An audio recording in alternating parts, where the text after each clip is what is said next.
Hello friends, मेरा नाम है अभिषेक और आप देख रहे हैं मुझे स्टडी विद अभिज्ञान चैनल पे। आप लोगों को मैं बता दूं कि स्टडी विद अभिज्ञान जो चैनल है ये एमपीपीएससी की तैयारी करने वाले एस्पिरेंट्स के लिए बनाया गया है, जहां पर आपको सभी 6 पेपर की तैयारी करवाई जाएगी। ठीक है, अगर आप लोगों ने प्रीवियस वीडियो नहीं देखे हैं तो आप वहां पर देख सकते हैं कि 3 मार्कर के एक प्लेलिस्ट पूरी बनी हुई है। जैसे 2019 का जब सिलेबस चेंज नहीं हुआ था तब 3 मार्कर, 6 मार्कर और 15 मार्कर के क्वेश्चन वहाँ पर डिस्कस किए गए हैं। अभी करंट में मैं लाइव क्लासेस दे रहा हूँ करंट अफेयर्स की। उसके अलावा मध्य प्रदेश का सामान्य ज्ञान जो कि 2020 का सिलेबस अगर आप लोगों ने देख लिया है तो आप लोगों को समझ में आ गया होगा कि एमपी का जो वेटेज है उन्होंने बहुत ज़्यादा बढ़ा दिया है। ठीक है, तो वो सभी जो क्लासेस हैं और वो जो सभी लेक्चर्स है वो आप लोगों को मिलेंगे, वहाँ पर मैं लाइव पढ़ाऊँगा।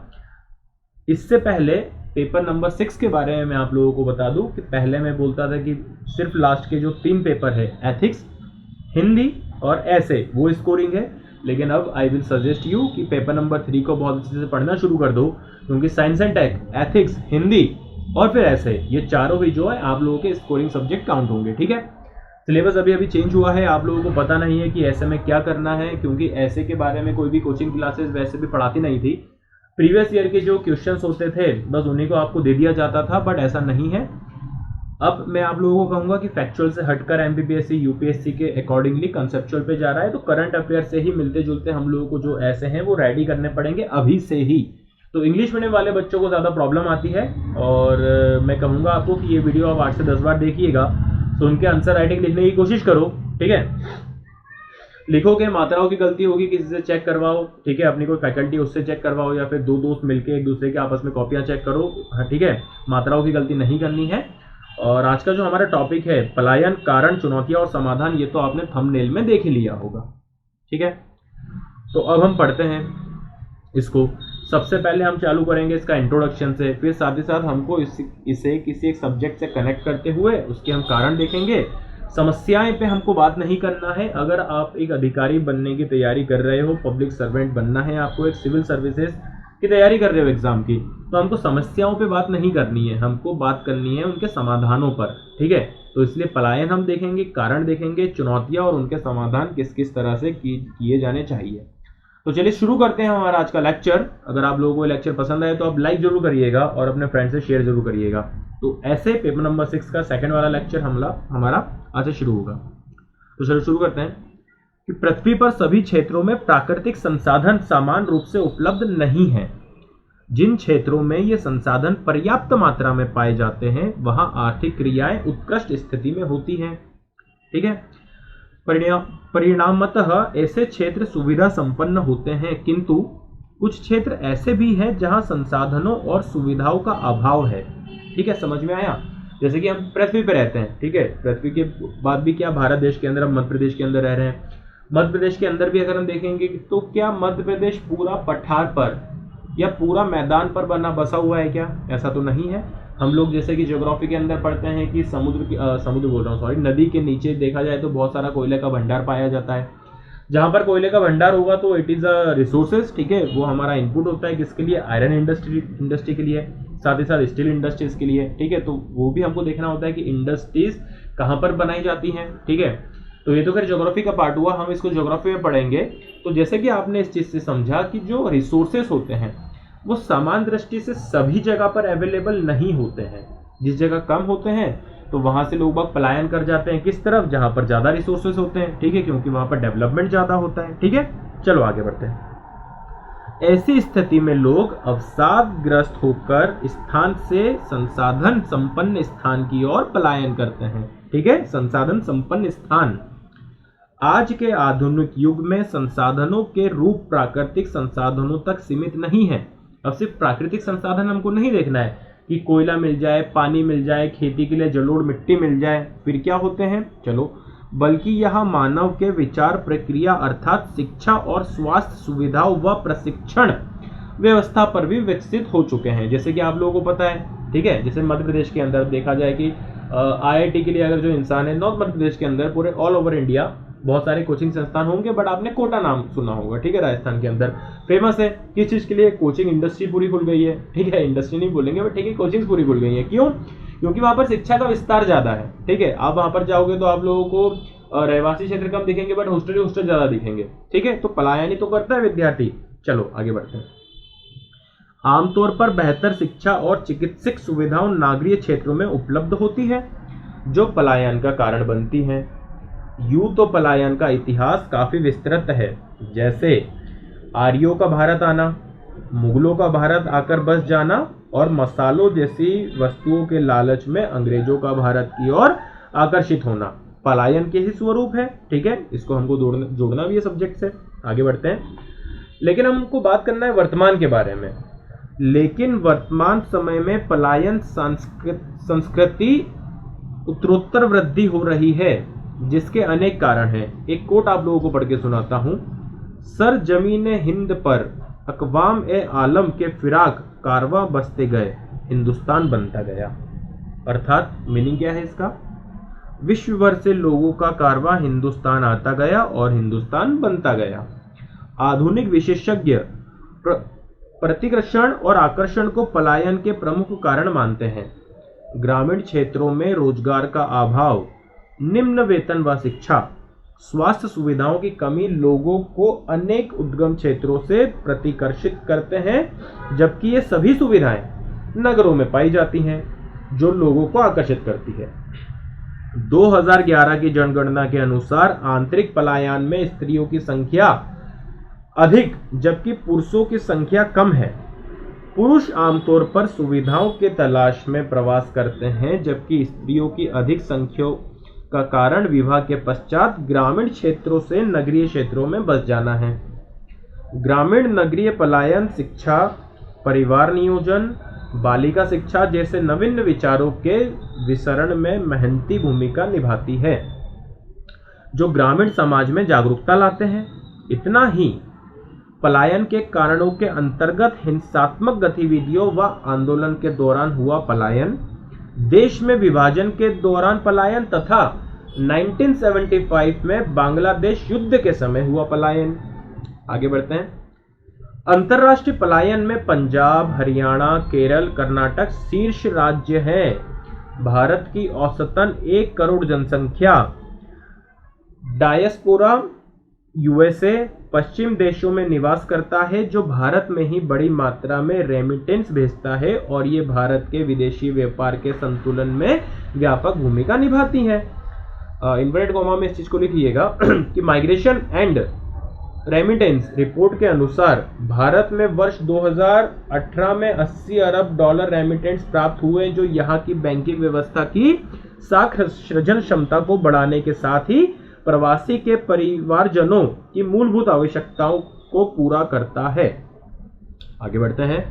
पलायन के कारण अनेक समस्याएं, चुनौतियां भी पैदा होती हैं।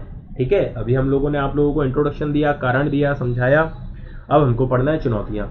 मैं फिर से आप लोगों को कहूंगा कि ये लेक्चर आप लोगों को अगर एक बार में समझ में ना आए तो आप इसको 2 से 3 बार शांत मन से आंखें बंद करके ईयरफोन लगा के सुनो, समझो, रटना नहीं है, समझो, और फिर तुरंत उसको कॉपी में उतारने की कोशिश करिएगा। ठीक है। पलायन के कारण अनेक समस्याएं, चुनौतियां भी पैदा होती हैं। यथा संरचना पर प्रतिकूल गंभीर प्रभाव पड़ता है, अतः मिश्रित संस्कृति का विकास होने के कारण लोग अपनी स्थानीय परंपराओं को भुला देते हैं।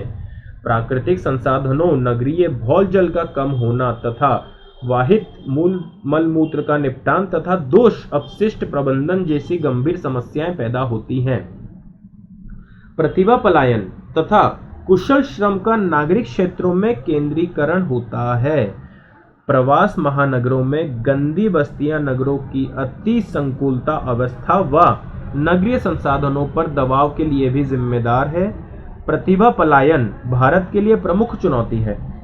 पर्याप्त रोजगार व अपेक्षित संरचना के अभाव में भारत के कौशल युक्त युवा विदेशों में प्रवास कर जाते हैं। ठीक है, जैसे IIT Indian institute of technology, IIM Indian institute of management के अधिकतर विद्यार्थी यूएसए, जापान, दक्षिण कोरिया, इंग्लैंड जैसे देशों में अपनी आजीविका प्राप्त कर रहे हैं। नासा जैसी सर्वोच्च संस्थान में अधिकतर वैज्ञानिक भारत के मूल निवासी हैं।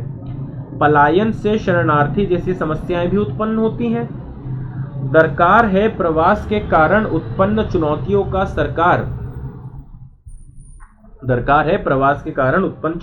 सरकार उपयुक्त समाधान करे।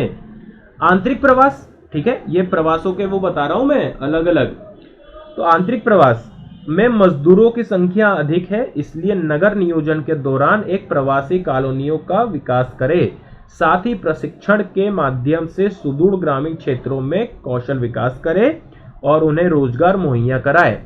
उद्योग क्षेत्र का स्थानीय स्तर पर विकास करे, जिससे कृषि पर दबाव भी कम होगा और प्रवास में भी कमी आएगी। पशुपालन व डेयरी उद्योग का विकास हेतु सीमांत कृषकों को ऋण उपलब्ध कराए ताकि मौसम प्रवास पर नियंत्रण किया जा सके। साथ ही महानगरों का पुनर्नियोजन किया जाए तथा तकनीक क्षेत्रों में उच्च श्रेणी का विकास कर उच्च वेतन मुहैया कराए जाए ताकि प्रतिभा पलायन रोका जा सके, है ना, जैसे नासा का एग्जांपल लिया था। अब हमको करंट अफेयर से भी कनेक्ट करना है। साथ ही कोरोना महामारी जैसी तथा अन्य प्रकार का आपदाओं जैसे कि भूकंप, बाढ़, सुनामी के दौरान प्रवासी परिवहन सुविधाएं उपलब्ध कराई जाए। किसी भी देश के लिए प्रवास फायदे का सौदा भी है और नुकसान का भी, लेकिन फायदे का सौदा विकासशील देशों के पक्ष में है, ठीक है। जैसे कि हमने पढ़ा था अमेरिका हो गया है, जापान हो गया है, जहां पर देश के प्रतिभावान छात्र जो युवा हैं चले जाते हैं, ठीक है। भारत सरकार ने प्रवासी भारतीयों के मन में राष्ट्र प्रेम की भावना जगाते हेतु 2003 से 9 जनवरी को कौन सा दिवस, प्रवासी भारतीय दिवस का आयोजन आरंभ किया है। साथ ही भारत सरकार को आवश्यकता है कि शिक्षा प्रणाली गुणवत्तापूर्वक सुधार कर उत्कृष्ट मानव पूंजी का निर्माण किया जाए ताकि प्रवासियों की उत्कृष्ट कौशल से आर्थिक समृद्धि सुनिश्चित हो सके, ठीक है। तो इस तरह से आप लोगों को समझ में आया आज का निबंध। अगर आप लोगों को ये लेक्चर अच्छा लगा हो तो मुझे कमेंट सेक्शन बॉक्स में जरूर बताएं। कुछ समस्या है तो वो भी मुझे बताएं, ठीक है। तो आप लोगों को समझ में आया कि किस तरह से हम लोगों को ऐसे लिखना है, पलायन की शुरुआत कहाँ से करी, आप लोगों को छोटी सी डेफिनेशन के साथ में संसाधनों पर हमने जो है बात करी, ठीक है। संसाधनों के बाद में फिर आप क्या बताया कि सिर्फ प्राकृतिक सुविधाओं के लिए इंसान जो है पलायन नहीं करता है, ठीक है। जैसे कि उसके अलावा कौन कौन सी हो सकती है, शिक्षा हो सकती है, स्वास्थ्य हो सकता है, ठीक है। चिकित्सीय सुविधाएं जो है नगरों में अधिक पाई जाती हैं, यह आप लोगों को याद रखना है। और पलायन जो ये शब्द है ये अभी से नहीं है, ये तो हमने इतिहास से जोड़ा है। जैसे आर्यों का भारत आना, ठीक है, उसी के साथ में मसालों के लिए, ठीक है। जैसे आप लोगों को पता है वास्को डी गामा कब आए थे, कमेंट सेक्शन बॉक्स में चलो मुझे बताओ, ठीक है। साथ में कोड का प्रयोग करते हुए हम फिर से आए कि क्या आधुनिक विशेषज्ञ जो है पलायन के 2 प्रमुख कारण मानते हैं, प्रतिकर्षण और आकर्षण, ठीक है। उनको हमने डिटेल में समझा। 2011 की जनगणना के अनुसार हमको समझ में आया कि जो स्त्रियां हैं उनकी जो पलायन की वो है ग्राफ है वो ज्यादा है पुरुषों की तुलना में। पुरुष क्यों पलायन करता है, महिलाएं क्यों पलायन करती हैं, यह आप लोगों को बताया है। अंतरराष्ट्रीय पलायन के अंदर कौन कौन से राज्य बताए ना मैंने आप लोगों को कि कौन कौन से राज्य शीर्ष पर हैं, पंजाब, केरल, हरियाणा और कर्नाटक, ठीक है। उसी के साथ में यहाँ पर कि माइग्रेशन और रेमिटेंस, ठीक है, ये भी आप लोगों को समझ में आया। फिर हमने बताया आप लोगों की समस्याएं, और समस्या के बाद में अगर मैं आपको टाइप्स बोल दूं, है ना, प्रकार कि प्रतिभा पलायन भी होता है, ठीक है, आंतरिक प्रवास भी होता है, ठीक है, किसी महामारी के चलते पलायन हो गया है। तो इन्हीं सब को देखते हुए क्या हमको कनेक्ट करना है, हमारे एमपी से भी हमने कनेक्ट कर दिया कि 2003 से 9 जनवरी को प्रवासी भारतीय दिवस जो है आरंभ किया गया है, ठीक है। तो आप लोगों को समझ में आया। इसी तरह से आप इस लेक्चर को 2 से 3 बार सुनेंगे, अपने अंदर बिठा लीजिए, और करंट अफेयर से रिलेटेड जितने भी ऐसे हैं वो मैं आप लोगों के लिए लाता रहूँगा। उसके लिए आप लोगों को कुछ नहीं करना है, बस इस वीडियो को अपने दोस्तों के साथ में शेयर कर दीजिए। और एक और चीज़ बता देना चाहता हूँ कि यूट्यूब के साथ में, यूट्यूब के अलावा मेरा एक पेड व्हाट्सएप ग्रुप भी चलता है जिसकी फीस 500 है, बट अभी 20% डिस्काउंट के बाद में आप उसको 400 पर माह के तहत उसमें ऐड हो सकते हैं। उसकी मैंने लमसम फीस नहीं रखी है, ठीक है, क्योंकि दूसरे कोचिंग संस्थान जहाँ पर हम पैसा भर देते हैं, पैसे भरने के बाद हमको अगर रिजल्ट अच्छे से नहीं मिला तो उनसे आप पैसे वापस नहीं मांग सकते हो, है ना। 50,000 60,000 भर देते हैं अकेडमी में, अगर आप भर दोगे और अगर आपको नहीं पसंद आया है, जैसे कि अभी बहुत सारी फैकल्टियाँ हैं, बहुत सारे बच्चे हैं बता रहे हैं कि वहाँ पर बहुत नेगेटिविटी जा रही है, तो अच्छा हुआ सही टाइम पे मैं वहाँ से अलग हो गया, ठीक है, क्योंकि नाम खराब होने से तो बेहतर है कि आप अलग हट जाओ। तो इसलिए यही एक रीज़न रहा और मुझे पता भी है कि एक स्टूडेंट लाइफ में फिनेंशियल प्रॉब्लम हो सकती है, तो अगर आपको फिर भी अगर कोई स्टिल प्रॉब्लम आती है तब भी आप मुझसे डिस्कस कर सकते हो दिए गए नंबर पर, जो आपको नंबर दिख रहा है ना 9754434948 पे, इस पे कॉन्टेक्ट कर सकते हो। ठीक है, कमेंट सेक्शन बॉक्स में आप मुझसे कुछ पूछ सकते हो। तो जो मेरा पेड ग्रुप है वहाँ पर आप लोगों को मैं क्या पढ़ाता हूँ कि history, polity, geography, economy, science and tech हो गया, एथिक्स, हिंदी और ये फिर ऐसे इसी तरह के 3 मार्कर, 6 मार्कर, 11 मार्कर, ठीक है, क्वेश्चन आप लोगों को दिए जाते हैं, आपके आंसर चेक किए जाते हैं और उनके मॉडल आंसर किस तरह से होना चाहिए वो आप लोगों को दिए जाते हैं। तो आप लोग उसको ज्वाइन करिए, 7 से 8 महीने में आपके सैकड़ों क्वेश्चन तैयार हो जाएंगे। एक पूरी मेरे हिसाब से 8 से 10 रजिस्टर भर लो, क्योंकि पढ़ पढ़ कर, ठीक है, सिर्फ पढ़ते रहने से सिलेक्शन नहीं होना है। सिलेक्शन के लिए हमें चाहिए कि हमारा आउटपुट हो, हमको समझ में आए कि हमारा प्रेजेंटेशन कैसा होना चाहिए। किसी भी टॉपर का इंटरव्यू उठा के देख लो तो वो यही कहते हैं कि यार हमारा जो प्रेजेंटेशन है वो सही होना चाहिए। डरने से मतलब नहीं है, अपने ऊपर विश्वास रखो, अपने ऊपर विश्वास रखना ही पड़ेगा और किसी को भी कॉपी मत करो। ज़्यादा से ज़्यादा अगर आप लोगों को करना है अपने लिए कुछ, तो कम से कम ग्रुप से जुड़ो, कम से कम यूट्यूब चैनल से जुड़ो। मोटिवेशन हमको कहीं से ढूंढने की ज़रूरत नहीं है। अगर कुछ काम करने के लिए मोटिवेशन ढूंढने की ज़रूरत पड़ रही है तो वो काम मत ही करो। ठीक है, पढ़ाई के लिए मोटिवेशन ढूंढना है तो मुझे लगता है कि आपको नहीं पढ़ना चाहिए, क्योंकि मोटिवेशन की ज़रूरत ही नहीं है हमें। मोटिवेशन का तो हमें तब चाहिए होता है जब हम डिमोटिवेट हो रहे हो। डिमोटिवेट होने की ज़रूरत नहीं है, मैं हूँ आप लोगों के लिए। यहाँ पर नेहा मैम भी है जो आप लोगों को पढ़ाते हैं पॉलिटी और हिस्ट्री। ठीक है, पेड ग्रुप के अंदर भी नेहा मैम ही पॉलिटी और हिस्ट्री के क्वेश्चन डिस्कस करती हैं आप लोगों के साथ में। तो डिमोटिवेट नहीं होना है, क्योंकि देखो ये तो किरदार है जो आते जाते रहते हैं। रिलेटिव्स हैं वो आके भजन सुना के चले जाते हैं, बहुत सारे आपके लाइफ में दोस्त भी आएंगे जो आप लोगों का सहारा बनेंगे, कोई फैकल्टी है, कोई गुरु बनकर आपकी लाइफ में आ जाएगा। बस पिक्चर आपकी होना चाहिए, सीधी सी बात है, और उस पिक्चर का हीरो जो है वो आपको बनना है। तो वो हीरो हो सकता है आपकी लाइफ अभी इंटरवल तक आई हो, इंटरवल के बाद अचानक से समझ में आए कि अरे यही तो थे पिक्चर का हीरो, इसको तो हम हीरो समझ ही नहीं रहे थे, है ना।